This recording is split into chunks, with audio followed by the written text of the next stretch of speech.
तो इस वीडियो में हम बात करते हैं बायोलॉजिकल क्लासिफिकेशन चैप्टर की। बायोलॉजिकल क्लासिफिकेशन क्या है? लिविंग ऑर्गेनिज्म का ग्रुपिंग करना या फिर उनका क्लासिफिकेशन करना according to some scientific rule and regulation.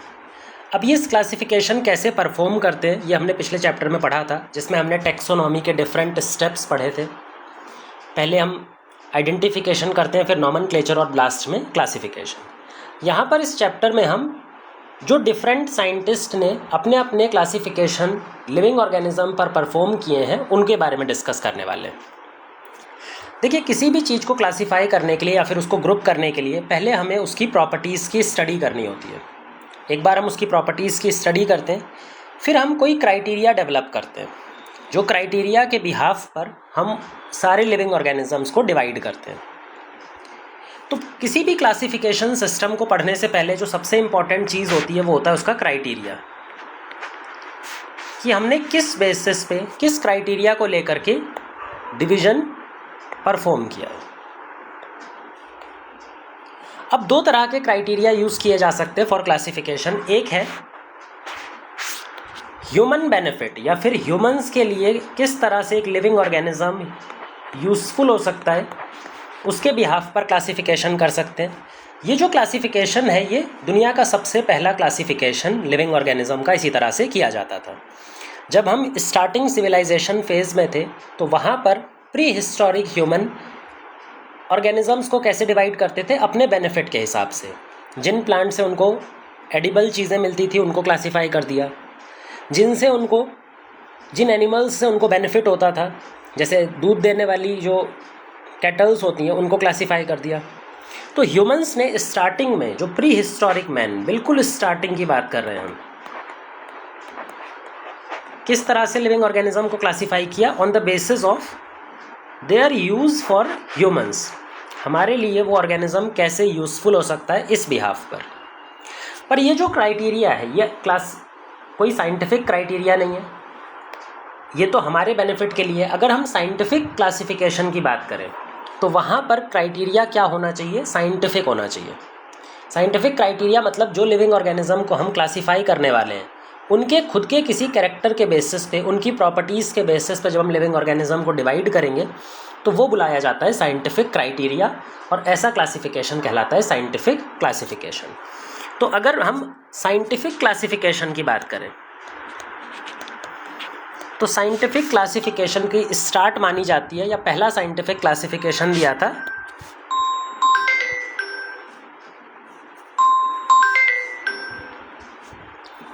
Aristotle ने। ग्रीक के बहुत फेमस साइंटिस्ट हैं, फिलोसफर हैं, बहुत सारी फील्ड पर साइंस में इन्होंने काम किया है। इसी तरह से बायोलॉजी में भी इन्होंने अपने कई सारे एक्सपेरिमेंट्स और हाइपोथेसिस प्रपोज किए। ऐसे ही एरिस्टोटल ने लिविंग ऑर्गेनिज्म को क्लासिफाई भी किया है। एरिस्टोटल ने लिविंग ऑर्गेनिजम्स को, जो कि उस टाइम पर प्लांट्स और एनिमल्स की फॉर्म में माने जाते थे, इनको अलग अलग डिवाइड किया। प्लांट्स को इन्होंने अलग तरीके से डिवाइड किया और एनिमल्स को भी डिफरेंट ग्रुप्स में डिवाइड किया। इनको डिवाइड करने के लिए जो क्राइटेरिया इन्होंने यूज़ किया वो भी सिंपल क्राइटेरिया यूज़ किया। सिंपल मॉर्फोलॉजिकल कैरेक्टर्स, जो बिल्कुल बाहर से देख करके जो कैरेक्टर्स समझ में आते हैं, वो मॉर्फोलॉजिकल कैरेक्टर्स इन्होंने यूज़ किए। प्लांट्स को क्लासिफाई करने के लिए इन्होंने कौन सा कैरेक्टर इस्तेमाल किया? प्लांट्स का ग्रोथ हैबिट, कि प्लांट किस पैटर्न में ग्रो करता है, उसका ग्रोथ हैबिट क्या है, उसको इस्तेमाल किया। और ग्रोथ हैबिट के बिहाफ पे जो प्लांट्स हैं उनको 3 ग्रुप्स में डिवाइड कर दिया: हर्ब्स, श्रब्स एंड ट्रीज। जो हर्ब्स होते हैं सबसे छोटे वाले प्लांट्स होते हैं, बिल्कुल हरे प्लांट्स जिनके अंदर लकड़ी बिल्कुल भी नहीं बनती है। श्रब्स जो होती हैं वो छोटी झाड़ियाँ होती हैं, मतलब इनमें लकड़ी तो बनती है बट लकड़ी बहुत मोटी नहीं बनेगी, तो यहाँ पर लकड़ी बनेगी बट बहुत मोटी नहीं बनती। ट्रीज़ जो बड़े बड़े ट्रीज़ होते हैं जहाँ पर एक्चुअल में लेंथ इंक्रीज़ और विड्थ इंक्रीज़ देखने को मिलता है। तो ये किस बिहाफ पे है? ग्रोथ पैटर्न या फिर ग्रोथ हैबिट के बेसिस पे। इसी तरह से एनिमल्स को भी इन्होंने 2 ग्रुप्स में डिवाइड किया। एक ऐसे एनिमल्स जिनके अंदर रेड ब्लड निकलता है, जब उनको हम देखते हैं, जो उनको चोट लगने पर रेड ब्लड होता है उनकी बॉडी में, और दूसरा ऐसा ग्रुप जिनके अंदर में रेड ब्लड नहीं था, नॉट रेड ब्लड। तो इन्होंने एनिमल्स के भी दो ग्रुप बना दिए, एक रेड ब्लड वाले और दूसरे जिनके अंदर रेड ब्लड नहीं था। ये दोनों ही क्राइटेरिया, चाहे हम ग्रोथ हैबिट की बात करें या फिर ब्लड कलर की बात करें, ये दोनों ही सिंपल मॉर्फोलॉजिकल कैरेक्टर्स हैं। ये दोनों ही क्या हैं? सिंपल मॉर्फोलॉजिकल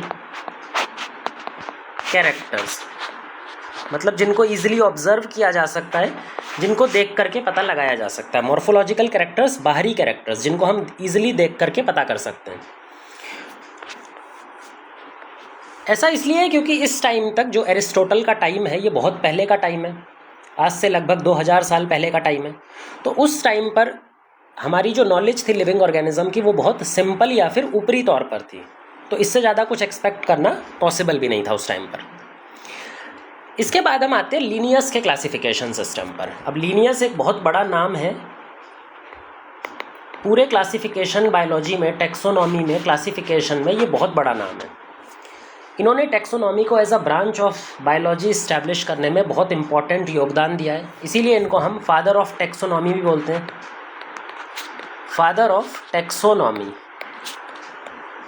इन्होंने नॉमनक्लेचर भी प्रपोज किया था, इसीलिए फादर ऑफ नॉमनक्लेचर भी बोला जाता है, बायनोमियल नॉमनक्लेचर। लीनियस ने लिविंग ऑर्गेनिजम्स को भी क्लासीफाई किया। इन्होंने लिविंग ऑर्गेनिजम्स को क्लासीफाई करने के लिए जो क्राइटेरिया इस्तेमाल किया वो था सेल वॉल का प्रेजेंस और एब्सेंस। किसी भी लिविंग ऑर्गेनिज्म के अंदर जो सेल है वहाँ पर क्या तो सेल वॉल देखी जा रही है और या फिर देखी नहीं जा रही है। अगर सेल वॉल देखी जा रही है तो ऐसे ग्रुप को इन्होंने डाल दिया प्लांटी ग्रुप में, यानी प्लांट्स के साथ, और जिनके अंदर में सेल वॉल नहीं है उनको डाल दिया एनिमेलिया या फिर एनिमल्स के साथ। अब हम लोगों ने पहले ही सेल चैप्टर पढ़ चुके हैं, cell the unit of life chapter में हमने बताया था कि अलग अलग जो सेल्स होते हैं जिनके अंदर में सेल वॉल मिलती है, किस किस तरह के सेल में सेल वॉल मिलती है। तो आपको पता होगा बैक्टीरिया में एक तो सेल वॉल मिलती है, फंजाई जो सेल होते हैं वहाँ पर भी सेल वॉल मिलती है, जो एल्गी होते हैं, लोअर प्लांट्स जो वाटर में पाए जाते हैं, लोअर प्लांट्स एल्गी, उनके अंदर भी सेल वॉल मिलती है, और जो हमारे लैंड पर मिलने वाले हायर प्लांट्स हैं वहाँ पर भी सेल वॉल मिलती है। तो इसका मतलब ये सारे ही किस में इंक्लूड किए जाने वाले हैं? ये सारे इंक्लूड किए जाने वाले हैं प्लांटी के अंदर में, अकॉर्डिंग टू लीनियस के 2 किंगडम क्लासिफिकेशन। ये इन्होंने कहा 2 किंगडम्स हैं, ये दोनों किंगडम्स हैं। एनिमलिया को भी इन्होंने क्लासीफाई किया based on absence of cell wall. तो जो सेल वॉल किस किस के अंदर एब्सेंट होता है? सारे एनिमल्स के अंदर सेल वॉल एब्सेंट होता है। कुछ यूनिसेल्यूलर यूकैरियोट्स भी होते हैं जिनके अंदर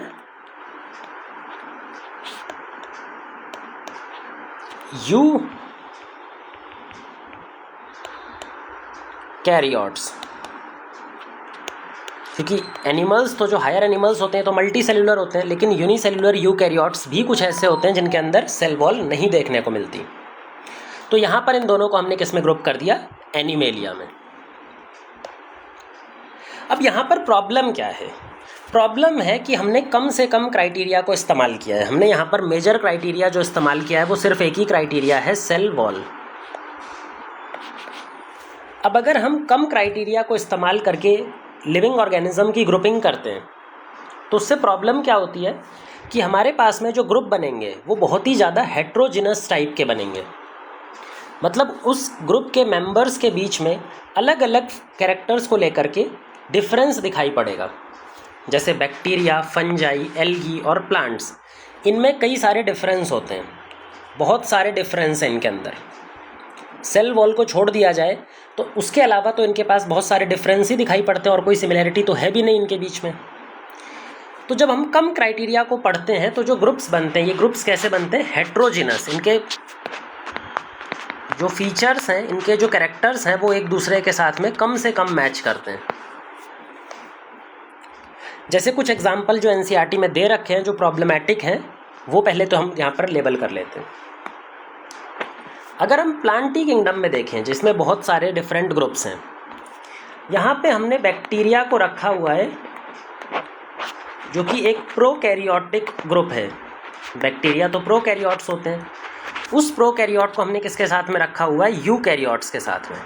भाई बाकी सारे जो सेल्स हैं, बाकी सारे जो ऑर्गेनिज्म है, चाहे हम फंजाई की बात करें, एल्गी की बात करें, हायर प्लांट्स की बात करें, ये सारे क्या हैं? यूकैरियोट्स। तो बैक्टीरिया या प्रोकैरियोट्स को किसके साथ रखा गया है? यूकैरियोट्स के साथ। जबकि आपको मालूम है बैक्टीरियल सेल और यूकैरियोटिक सेल, इनके बीच में ज़मीन आसमान का फ़र्क है। एक के अंदर में कोई भी सेल ऑर्गेनेल मेम्ब्रेन बाउंड नहीं मिलता, जबकि दूसरे के अंदर में मेम्ब्रेन बाउंड सेल ऑर्गेनेल्स मिलते हैं। तो इनको भी सेपरेट नहीं किया। अच्छा, और ध्यान से देखो तो यहाँ पर कुछ ऐसे मेंबर्स हैं जो फोटोसिंथेसिस परफॉर्म करते हैं, अपना खाना खुद से बनाते हैं, जबकि कुछ ऐसे मेंबर्स भी हैं जो 100% हेट्रोट्रॉफिक होते हैं। जैसे अगर हम एल्गी की बात करें, प्लांट्स की बात करें, हायर प्लांट्स की बात करें, और कुछ बैक्टीरिया भी फोटोसिंथेटिक होते हैं। तो कुछ बैक्टीरिया और 100% एल्गी और हायर प्लांट्स कैसे होते हैं? फोटोसिंथेटिक। लेकिन अगर हम फंजाई को देखें तो फंजाई 100% हेट्रोट्रॉफिक होता है, या तो सेप्रोट्रॉफ होते हैं या फिर पैरासाइट होते हैं। तो फंजाई तो कभी भी फोटोट्रॉफ होता ही नहीं है। लेकिन लीनियस के हिसाब से उन्होंने क्या कर दिया है, जो फोटोसिंथेटिक ऑर्गेनिज्म है उनको किसके साथ रखा गया है? नॉन फोटोसिंथेटिक के साथ। तो फोटोसिंथेटिक को हमने नॉन फोटोसिंथेटिक के साथ रख दिया। ये भी एक प्रॉब्लम है इसमें, लीनियस के क्लासिफिकेशन में। अच्छा, सेल्यूलर ऑर्गेनाइजेशन की बात करते हैं, बॉडी ऑर्गेनाइजेशन की बात करते हैं। हर एक लिविंग ऑर्गेनिज्म सेल का बना हुआ होता है, लेकिन जो सेल का नंबर है और जो सेल का आपसी अरेंजमेंट है वो भी अलग अलग सेल में डिफरेंट टाइप का देखने को मिलता है। जैसे यहाँ पर अगर हम ध्यान से देखें तो जो बैक्टीरिया है ये हमेशा यूनिसेल्यूलर दिखाई पड़ता है। बैक्टीरिया कैसा होता है? हमेशा यूनिसेल्यूलर। जबकि अगर हम फंजाई और प्लांट्स की बात करें तो ये मल्टीसेल्यूलर होते हैं। तो यहाँ पर यूनिसेल्यूलर को हमने किसके साथ रखा हुआ है? मल्टीसेल्यूलर के साथ। एक यूनिसेल्यूलर ऑर्गेनिज्म को मल्टीसेल्यूलर ऑर्गेनिज्म के साथ में यहाँ पे रखा गया है। तो ये भी इन्होंने कंसीडर नहीं कर पाए। अच्छा, इनका जो मेन क्राइटेरिया था वो क्या था? सेल वॉल का होना या फिर सेल वॉल का ना होना। तो जो मेन क्राइटेरिया विलिनियस ने इस्तेमाल किया था वो मेन क्राइटेरिया था प्रेजेंस और एब्सेंस ऑफ सेल वॉल। मतलब सेल वॉल को लेकर के बातें थी। पर जो सेल वॉल इन्होंने कंसीडर भी की, भाई हमें पता है कि बैक्टीरिया के अंदर में भी सेल वॉल मिलती है, फंजाई के अंदर में भी सेल वॉल मिलती है, और एल्गी के अंदर सेल वॉल मिलती है, हायर प्लांट्स में सेल वॉल मिलती है। पर क्या सेल वॉल यहाँ पर सेम नेचर की होती है? उसका केमिकल कॉम्पोजिशन सेम होता है या फिर अलग अलग होता है? तो तीनों के अंदर में सेल वॉल अलग केमिकल कॉम्पोजिशन की होती है। अगर हम बैक्टीरिया की बात करें जो कि प्रोकैरियोटिक सेल है, तो यहाँ पे इसकी सेल वॉल बनी होती है पॉलीसैकेराइड की। इसकी सेल वॉल किसकी बनी है? पॉलीसैकेराइड की। वहीं पे अगर हम फंगस की बात करें, फंजाई की बात करें, तो फंजाई की सेल वॉल बनी होती है काइटिन नाम के पॉलीसैकेराइड की। ये अलग केमिकल है, ये एक अलग केमिकल मॉलिक्यूल है। वहीं पर अगर एल्गी की बात करें, लोअर प्लांट्स की बात करें या फिर हायर प्लांट्स की बात करें, तो जो भी प्लांट्स होते हैं उनकी सेल वॉल मेजरली किसकी बनी हुई होती है? सेल्यूलोज नाम के एक पॉलीसैकेराइड की। ये तीनों ही पॉलीसैकेराइड है, ये भी पॉलीसैकेराइड है, ये भी पॉलीसैकेराइड है, ये भी पॉलीसैकेराइड है, लेकिन अलग अलग तरह का पॉलीसैकेराइड यहाँ पर प्रेजेंट है। तो भले से तीनों में ही सेल वॉल है, पर सेल वॉल का नेचर भी अलग है, तो इन्होंने नेचर को भी कंसीडर नहीं किया। तो इस वजह से ये जो क्राइटेरिया है सेल वॉल का होना और ना होना, इसके बेसिस पे जो क्लासिफिकेशन हमने दो किंगडम्स में किया है, ये पूरी तरह से सही नहीं माना जा सकता। अब इसको इम्प्रूव करने के लिए डिफरेंट साइंटिस्ट आते हैं और एक एक करके उन्होंने इस क्लासिफिकेशन में सुधार करना स्टार्ट किया। अब सुधार कैसे किया जाएगा? भाई सुधार करने का एक ही तरीका है, जो गलती इस क्लासिफिकेशन सिस्टम में है उसको रिवर्स करना। क्या गलती है इस क्लासिफिकेशन सिस्टम में? कि यहाँ पर कैरेक्टर्स कम से कम पढ़े जा रहे हैं, सिर्फ एक दो कैरेक्टर्स के हिसाब से इन्होंने क्लासिफिकेशन कर दिया। इसमें फ़ायदा ये होता है कि क्लासिफिकेशन करना बहुत ईजी हो जाता है और उसको समझना भी बहुत ईजी हो जाता है। बहुत फास्ट क्लासिफिकेशन आप कर सकते हो, क्योंकि सेल वॉल को देखना है, अगर सेल वॉल है तो प्लांट, नहीं है तो एनिमल्स। तो क्लासिफिकेशन करना एक स्टेप का काम हो जाता है। बट प्रॉब्लम ये होती है कि ग्रुप्स बहुत बड़े बड़े बनते हैं और हेट्रोजिनस टाइप के बनते हैं। पर अगर हम क्या करें, number of characters, number of criteria को बढ़ा दें। हम यहाँ पर जो क्राइटेरिया यूज़ कर रहे हैं उन क्राइटेरिया का नंबर बढ़ाते जाएं, उसके अंदर और भी कैरेक्टर्स को इंक्लूड करते जाएं, लिविंग ऑर्गेनिजम्स के और भी फीचर्स को हम एज अ कैरेक्टर यूज़ करें, एज अ बेसिस यूज़ करना स्टार्ट करेंगे, तो होगा क्या, ये जो बड़े बड़े ग्रुप्स हैं एनिमेलिया और प्लांटी, इनके मेंबर्स निकाल करके हम नए ग्रुप्स बनाएंगे। जो भी ग्रुप्स बिल्कुल अलग है, जैसे फंजाई बिल्कुल अलग है तो इसको एक अलग किंगडम बनाया जाएगा, बैक्टीरिया बिल्कुल अलग है तो इसको अलग किंगडम बनाया जाएगा, प्लांट अलग किंगडम में ही रहेंगे और एनिमेलिया अलग किंगडम में रहेंगे। तो जब हम क्राइटेरिया का नंबर बढ़ाते हैं तो जो ग्रुप्स का नंबर होता है वो भी कॉन्टीन्यूसली बढ़ता जाता है, और जो ग्रुप्स होते हैं वो ज़्यादा होमोजीनस होते जाते हैं, मतलब उनके मेंबर्स के बीच में सिमिलैरिटीज़ अब ज़्यादा देखने को मिलेंगी और डिफरेंसेस जो हैं वो कम होते हुए चले जाएंगे। तो अब हम क्या करने वाले हैं, एक एक करके डिफरेंट साइंटिस्ट का जिन्होंने बाद में क्लासिफिकेशन दिया लीनियस के, वो समझने वाले हैं, और किस तरह से क्लासिफिकेशन में इम्प्रूवमेंट होता गया वो भी देखने वाले हैं। As number of criteria used for classification, classification के लिए यूज़ होने वाला जो क्राइटेरिया का नंबर है वो केप्ट ऑन इंक्रीजिंग, वो बढ़ता गया, उससे हमारे नए ग्रुप्स बनना स्टार्ट हो गए। और ग्रुप्स कैसे बनेंगे, ज़्यादा होमोजिनस। तो 2 किंगडम के बाद में आता है 3 किंगडम क्लासिफिकेशन। क्या आता है, 3 किंगडम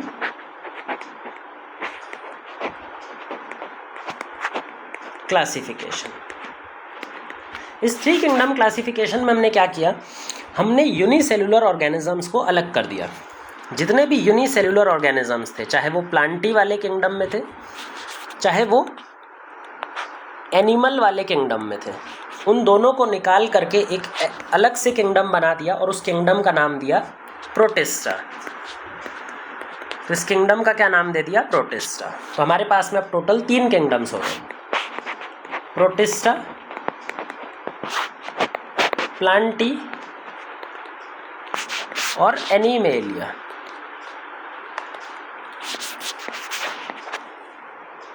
अब इस प्रोटिस्टा में जो यूनिसेलुलर ऑर्गेनिजम्स हैं सारे के सारे वो रखे जाएंगे। ये भी 2 तरह के ऑर्गेनिजम्स हैं अभी इसके अंदर, प्रोकैरियोट जो बैक्टीरिया हैं वो तो हमेशा यूनिसेलुलर होते हैं, साथ में कुछ यूकैरियोट्स जो यूनिसेलुलर यूकैरियोट्स हैं वो भी इसमें रखे जाते हैं। फिर इसके बाद आता है एक 4 किंगडम क्लासिफिकेशन, जिसमें हमें ये समझ में आता है कि प्रोकैरियोट्स और यूकैरियोट्स खुद में एक बहुत बड़ा डिफरेंट ग्रुप है।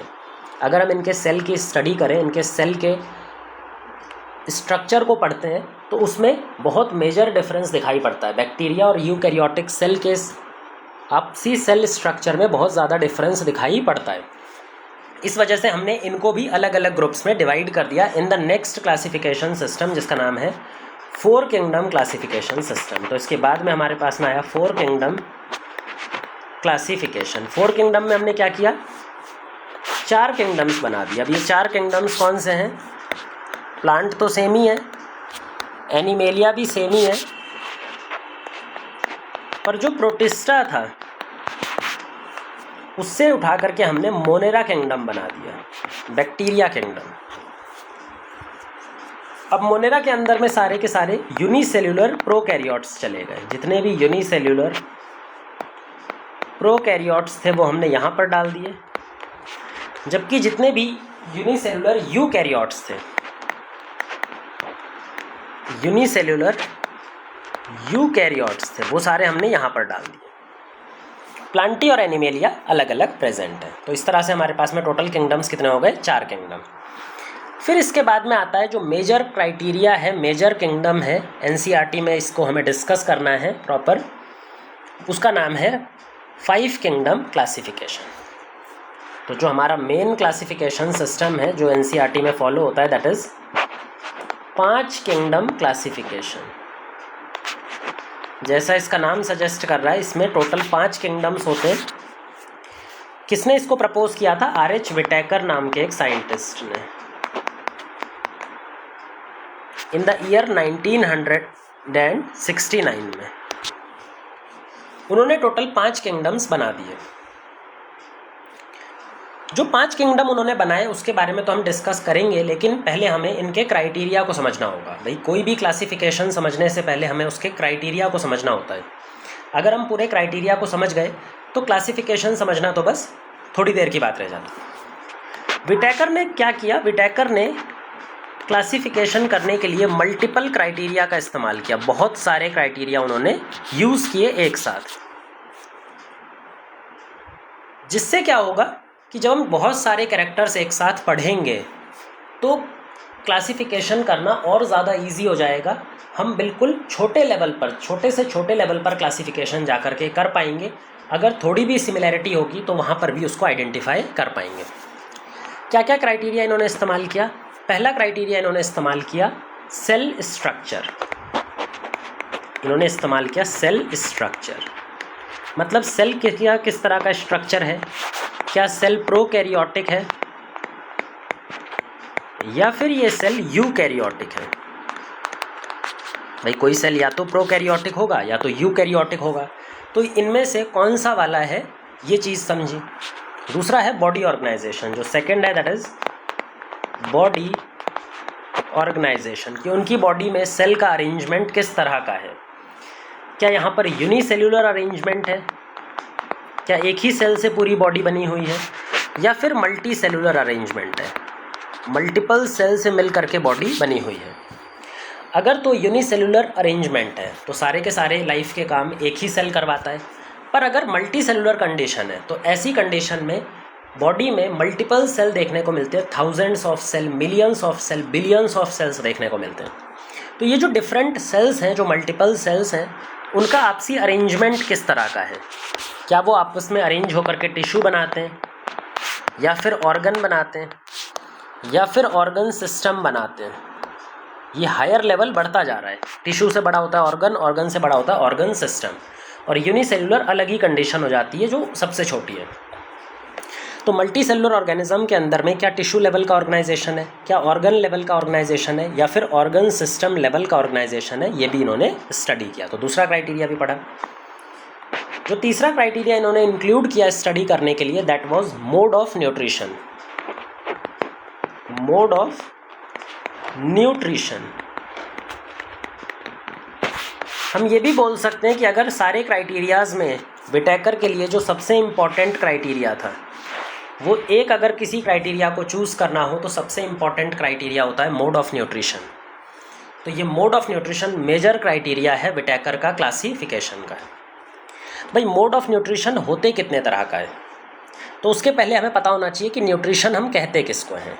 न्यूट्रिशन माने कोई ऑर्गेनिज्म अपनी बॉडी में फूड कैसे ऑब्टेन करता है, न्यूट्रिएंट्स कैसे ऑब्टेन करता है, क्योंकि फूड ही एनर्जी सोर्स है। जब हम फूड को तोड़ते हैं तो एनर्जी निकलती है। तो पहले हमें फूड के बारे में पता होना चाहिए कि फूड एक्चुअल में होता क्या है। फूड का मतलब होता है ऐसा ऑर्गेनिक कंपाउंड जिससे हमारी बॉडी एनर्जी ऑब्टेन कर सके, एनर्जी ड्राइव कर सके, जैसे कि ग्लूकोज C6H12O6। ये क्या है? ऑर्गेनिक कंपाउंड या फिर फूड, जिसको तोड़ के एनर्जी निकाली जा सकती है।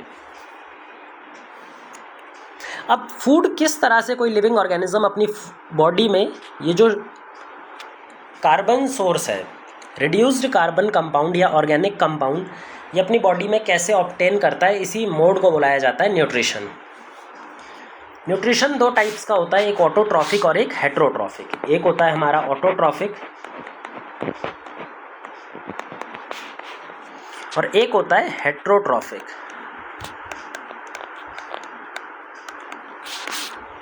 ऑटोट्रॉफिक ऑर्गेनिजम्स क्या करते हैं? फूड मॉलिक्यूल बनाने के लिए या फिर जो ऑर्गेनिक मॉलिक्यूल है वो खुद से सिंथेसाइज करते हैं by reducing the CO2। CO2 को रिड्यूस करते हैं और CO2 को रिड्यूस करके ऑर्गेनिक कंपाउंड बनाते हैं, ग्लूकोज बनाते हैं, फूड बनाते हैं। जबकि हेट्रोट्रॉफिक ऑर्गेनिजम्स क्या करते हैं? हेट्रोट्रॉफिक ऑर्गेनिज्म किसी दूसरे ऑर्गेनिज्म का जो ऑर्गेनिक कंटेंट उसकी बॉडी में प्रेजेंट है डायरेक्टली वहाँ से ऑब्टेन करते हैं। तो मान लो यहाँ पर इसकी बॉडी में ऑर्गेनिक कंटेंट पहले से था, ऑर्गेनिक मॉलिक्यूल्स पहले से थे। अगर कोई दूसरा ऑर्गेनिज्म इसको खा लेगा तो क्या ये organic compound directly as a food इसकी बॉडी में पहुँच जाएंगे, ये दूसरे वाले ऑर्गेनिज्म की बॉडी में पहुँच जाएंगे? तो हेट्रोट्रॉफ्स यही करते हैं, ऑर्गेनिक मॉलिक्यूल या फिर शुगर को डायरेक्टली ऑब्टेन करते हैं दूसरे किसी लिविंग ऑर्गेनिज्म या फिर उसके कॉम्पोनेंट से, इसको बोलते हैं हेट्रोट्रॉफिक।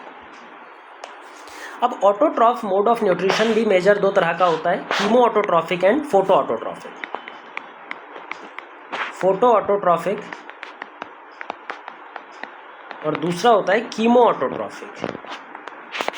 अब ये क्या होते हैं ये तो हम डिस्कस करते टाइम बताएंगे, बट फोटो ऑटोट्रॉफिक के अंदर में जो एनर्जी इस्तेमाल होगी भाई, अगर हमें इसको रिड्यूस करना है तो रिड्यूस करने के लिए बहुत सारी एनर्जी ज़रूरत पड़ती है।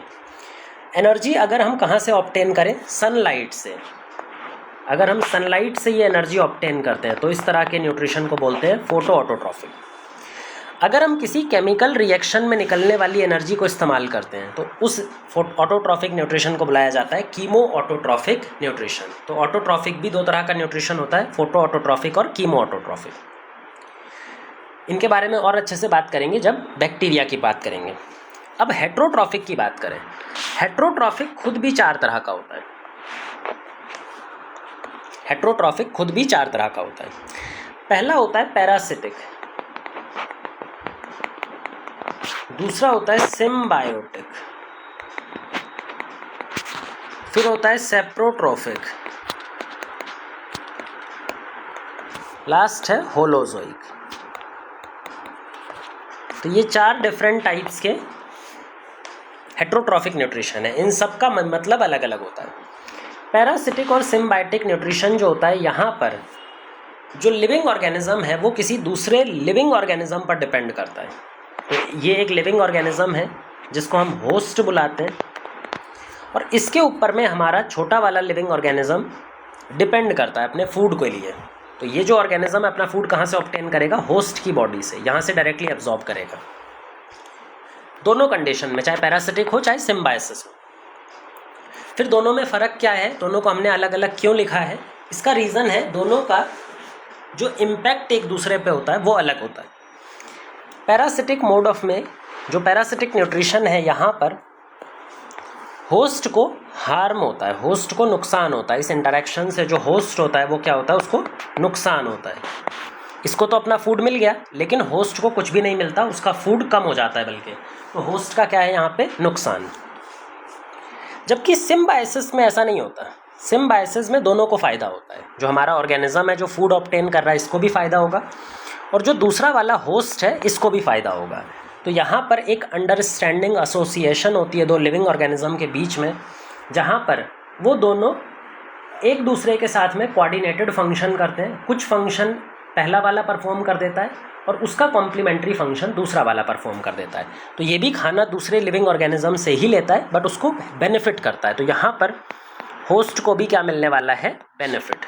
तो दोनों ऑर्गेनिज्म को यहाँ पे बेनिफिट मिलता है। सेप्रोट्रोफ किस पे डिपेंड करता है, डेड ऑर्गेनिज्म पे। जो मरा हुआ ऑर्गेनिज्म हो या फिर जो डिकेइंग ऑर्गेनिक मैटर है, जो सड़ रहा होगा, सड़ा गला खाना जहाँ पे प्रेजेंट होगा, सड़ा गला ऑर्गेनिक मैटर जहाँ पे प्रेजेंट होगा, उस सड़े गले मॉलिक्यूल को यूज़ करना, उसको डाइजेस्ट करके एब्जॉर्ब करना, ये काम होता है सेप्रोट्रोफ का। तो जो डेड ऑर्गेनिक मैटर है, डिकेइंग ऑर्गेनिक मैटर है, किसी ऑर्गेनिज्म की लाश पड़ी हुई है, किसी ऑर्गेनिज्म का वेस्ट मटेरियल जो उसने बाहर निकाला है बॉडी से, उसको यूज़ करके अपना फूड ऑब्टेन करना। क्योंकि ये डेड ऑर्गेनिक मैटर, जो वेस्ट ऑर्गेनिक मैटर है, उसको नेचर से सफाया कर रहे होते हैं सेप्रोट्रोफ्स, इसीलिए इनको हम डीकम्पोजर कह करके बुलाते हैं। तो जितने भी सेप्रोट्रोफ्स होते हैं वो क्या होते हैं, डीकम्पोजर्स। लास्ट चलते हैं होलोजोइक। तो हेट्रोट्रॉफिक न्यूट्रिशन का लास्ट टाइप होता है holozoic mode of nutrition. Holozoic mode of nutrition में हम इंजेस्ट करते हैं किसी दूसरे लिविंग ऑर्गेनिज्म का कुछ पार्ट या फिर पूरा का पूरा लिविंग ऑर्गेनिज्म इंजेस्ट कर लेते हैं, एनगल्फ कर लेते हैं। इंजेस्ट का मतलब एनगल्फ कर लेते हैं। फिर एनगल्फ करने के बाद में उसको अपनी बॉडी के अंदर डाइजेस्ट करते हैं। पहले तो चीज़ों को एनगल्फ कर लो, किसी दूसरे लिविंग ऑर्गेनिज्म को एज अ होल या उसके टुकड़ों को इंजेस्ट कर लो, उनको खा लो माउथ के थ्रू, और फिर उस टुकड़े को बॉडी में डाइजेस्ट करवा लो। तो ऐसा मोड ऑफ न्यूट्रिशन कहलाता है होलोजोइक मोड ऑफ न्यूट्रिशन। तो यहाँ पे समझ में आ गया होगा कि कितने mode of nutrition broadly classify किए जाते हैं।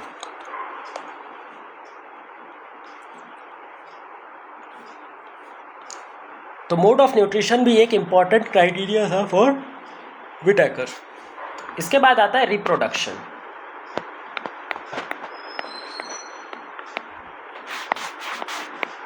अब हमें ध्यान देना है कि जो रिप्रोडक्शन है उसका मतलब होता है अपने नंबर को मल्टीप्लाई करना। कोई लिविंग ऑर्गेनिज्म का एक इम्पॉर्टेंट एस्पेक्ट होता है लाइफ का कि अपने जैसे नए ऑर्गेनिज्म बनाना, जिससे कि उसके मरने के बाद भी स्पीसीज़ लगातार कंटिन्यू रहेगी।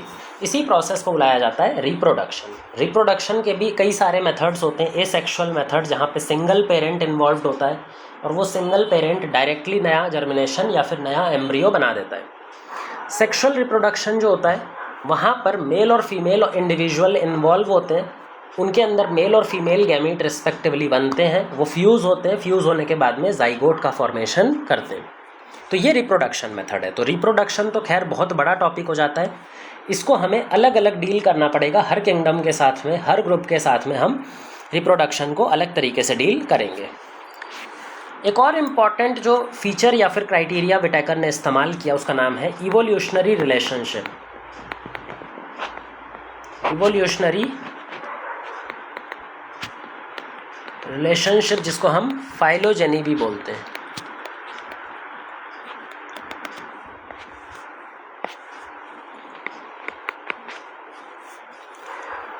क्या होता है इवोल्यूशनरी रिलेशनशिप?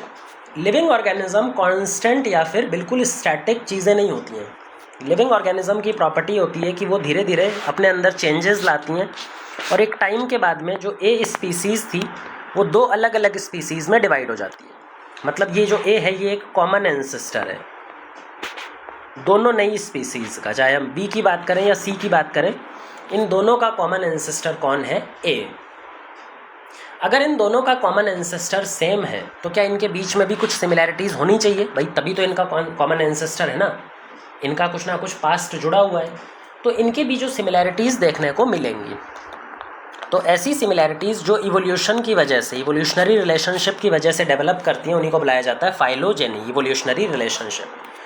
तो आर.एच. विटेकर ने इवोल्यूशनरी रिलेशनशिप को भी इम्पॉर्टेंट पॉइंट दिया या फिर इम्पॉर्टेंट जगह दी अपने क्लासिफिकेशन क्राइटेरिया में।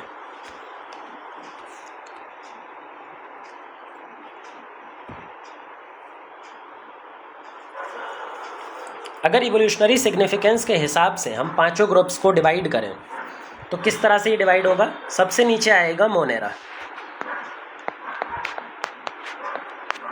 सबसे नीचे क्या आएगा? मोनेरा।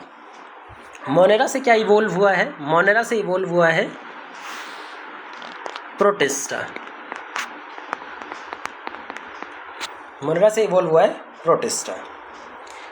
अब इस प्रोटिस्टा से, जो कि एक यूनिसेल्यूलर यूकैरियोटिक सेल है, इससे हमारे 3 मल्टीसेल्यूलर यूकैरियोट्स इवोल्व हुए हैं, फंजाई, प्लांटी और एनिमेलिया। तो ये 3 अलग अलग ग्रुप्स बने हैं। ये है फंजाई,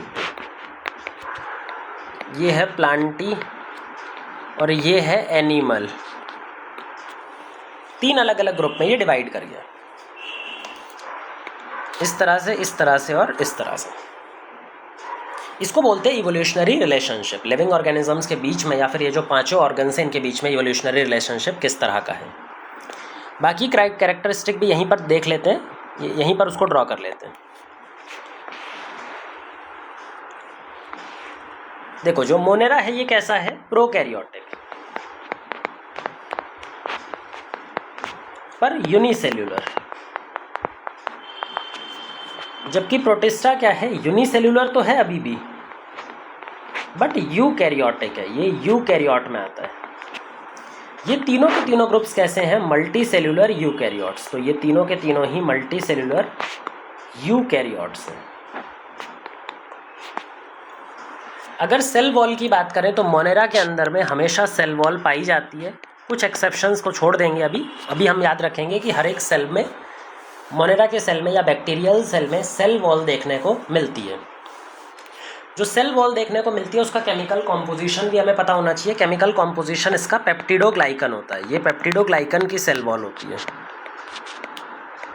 पेप्टिडोग्लाइकन मतलब प्रोटीन प्लस पॉलीसैकेराइड। यहाँ पे प्रोटीन होता है और ये पॉलीसैकेराइड होता है। तो सेल वॉल यहाँ पर होती है। क्या प्रोटिस्टा में सेल वॉल होती है? प्रोटिस्टा के कुछ मेंबर में सेल वॉल होती है और कुछ मेंबर में सेल वॉल नहीं होती है। जिनके अंदर भी सेल वॉल होती है वो हमेशा सेल्यूलोज की होती है, और जिनके अंदर नहीं होती तो वहाँ पर होती ही नहीं है। तो जिनमें भी सेल वॉल होगी उनके पास में हमेशा सेल्यूलोज की सेल वॉल होती है, अदरवाइज नहीं होगी। सेल्यूलोज की सेल वॉल होगी या फिर कुछ भी नहीं होगा। अगर हम इन मल्टी सेलुलर यूकैरियोट्स की बात करें तो यहाँ पर फंजाई के अंदर में भी सेल वॉल मिलता है, प्लांट्स के अंदर में भी सेल वॉल मिलता है, बट कभी भी एनिमल्स एक इकलौता ऐसा ग्रुप है जो 100% टाइम विदाउट सेल वॉल पाया जाता है, उसमें कभी भी सेल वॉल हो ही नहीं सकती है। तो यहाँ पर सेल वॉल 100% टाइम एब्सेंट होती है। ये एक एक्सक्लूसिव फीचर है किसका? एनिमल्स का। प्लांट्स के अंदर में सेल वॉल मिलती है और जो सेल वॉल होती है वो किसकी होती है? सेल्यूलोज की। फंजाई के अंदर में भी सेल वॉल मिलती है, लेकिन जो सेल वॉल होती है वो काइटिन की बनी हुई होती है। क्योंकि ये काइटिन की बनी हुई है और काम सेल्यूलोज वाला करती है। प्लांट्स के एनालॉगस हम बात करें तो काइटिन मॉलिक्यूल को, काइटिन पॉलीसैकेराइड को हम फंगस का सेल्यूलोज भी बोल देते हैं। तो फंगल सेल्यूलोज भी इसको कह करके बुलाया जाता है। ये हमने सेल्यूलर स्ट्रक्चर पे बात कर ली है, जितने भी सेल्यूलर फीचर्स थे उसकी बात कर ली है। अब चलिए हम इसको मिटा करके वापस से आते हैं न्यूट्रिशन पर, क्योंकि न्यूट्रिशन भी एक बहुत बड़ा इम्पॉर्टेंट क्राइटेरिया था। सबसे इम्पॉर्टेंट क्राइटेरिया न्यूट्रिशन ही था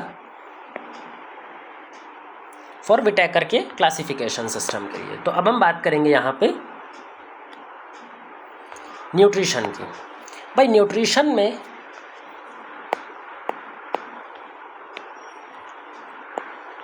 पहले बात करते हैं बैक्टीरिया की।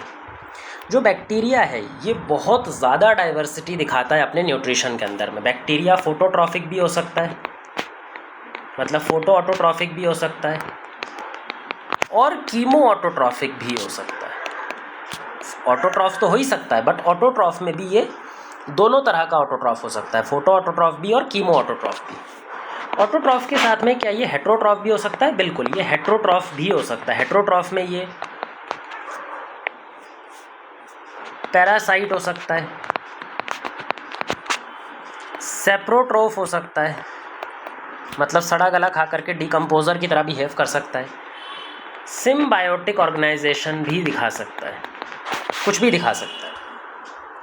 लेकिन ज़्यादा बैक्टीरिया की बात करें तो इन दोनों में से मतलब ऑटोट्रॉफिक और हेट्रोट्रॉफिक बैक्टीरिया में से जो ज़्यादातर बैक्टीरिया होते हैं वो हेट्रोट्रॉफ्स होते हैं, कम ही बैक्टीरिया ऑटोट्रॉफ्स होते हैं। हेट्रोट्रॉफ्स में भी जो सबसे ज़्यादा बैक्टीरिया हैं वो सेप्रोट्रॉफ्स हैं। सेप्रोट्रॉफ्स का काम है डिकम्पोजर की तरह काम करना। तो बैक्टीरिया का काम आपको मालूम है, बैक्टीरिया हमारे नेचर में एक इम्पॉर्टेंट डिकम्पोजर है जो सड़ी हुई लाश को या मरी हुए ऑर्गेनिजम्स को डिकम्पोज करने का काम करती है। हमारे नेचर में वेस्ट मटेरियल को रिड्यूस करने का काम है डिकम्पोजर का, बहुत इंपॉर्टेंट काम है डिकम्पोजर का। इसमें 2 पॉइंट्स आपको याद रखने हैं। एक ऐसा मोड ऑफ न्यूट्रिशन है जो बैक्टीरिया में कभी भी देखने को नहीं मिलता, जिसका नाम है होलोजोइक मोड ऑफ न्यूट्रिशन। ये हम यहाँ पर लिखेंगे ये पॉइंट। एक होलोजोइक मोड ऑफ न्यूट्रिशन है जो बैक्टीरिया में कभी भी देखने को नहीं मिलता है।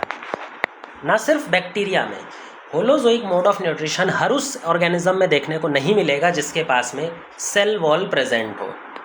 कभी भी ऐसा ऑर्गेनिज्म जिसके पास में सेल वॉल प्रेजेंट हो उसके सेल में, ऐसे सेल में कभी भी होलोजोइक मोड ऑफ न्यूट्रिशन दिखता ही नहीं है। होलोजोइक मोड ऑफ न्यूट्रिशन उन्हीं सेल में दिख सकता है जिनके पास में सेल वॉल ना हो, मतलब जैसे कि एनिमल्स में दिखता है और कुछ प्रोटोजोआ में दिखता है जो प्रोटिस्टा का पार्ट है।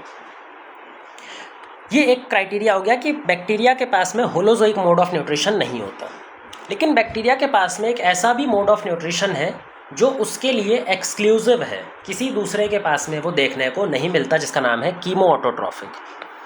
ये इकलौता ऐसा मोड ऑफ न्यूट्रिशन है जो बैक्टीरिया का एक्सक्लूसिव है, बैक्टीरिया के पास में मिलता है और किसी भी किंगडम के पास में, किसी भी दूसरे ऑर्गेनिज्म के पास में नहीं होता है। तो ये 2 पॉइंट्स आपको यहाँ से ध्यान में रखने हैं, बाकी सारे न्यूट्रिशन यहाँ पे फॉलो हो ही रहे हैं। अब बैक्टीरिया के न्यूट्रिशन के बाद में हम बात करते हैं प्रोटिस्टा का न्यूट्रिशन। प्रोटिस्टा भी न्यूट्रिशन में बहुत ज़्यादा डाइवर्स है। अगर हम प्रोटिस्टा के न्यूट्रिशन की बात करें तो कुछ प्रोटिस्टा ऑटोट्रॉफ होते हैं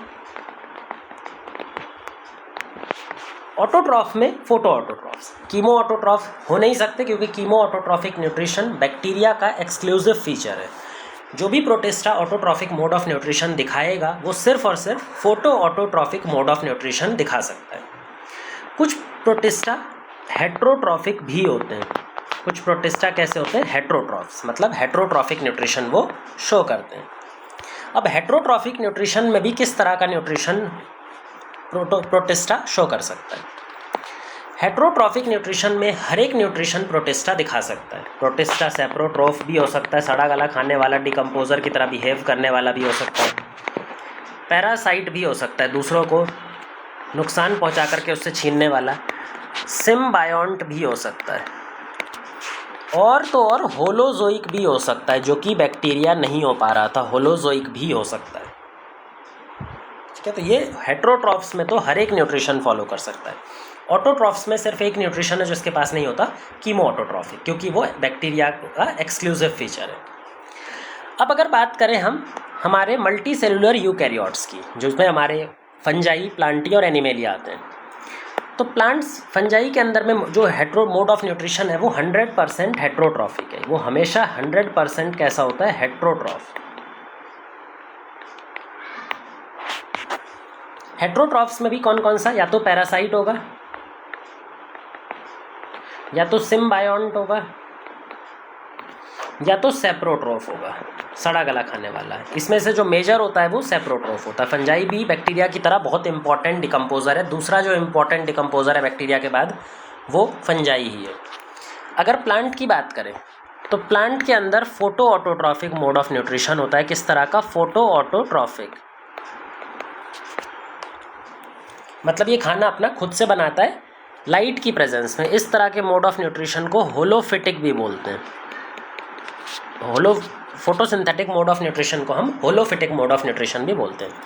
एनिमल्स के अंदर में हमें सिर्फ 100% हेट्रोट्रॉफिक न्यूट्रिशन मिलता है। अब इस हेट्रोट्रॉफिक में भी कौन कौन सा?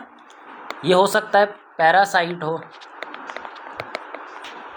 सेप्रोट्रोफ हो, और लास्ट है होलोजोइक। लास्ट है होलोजोइक हो।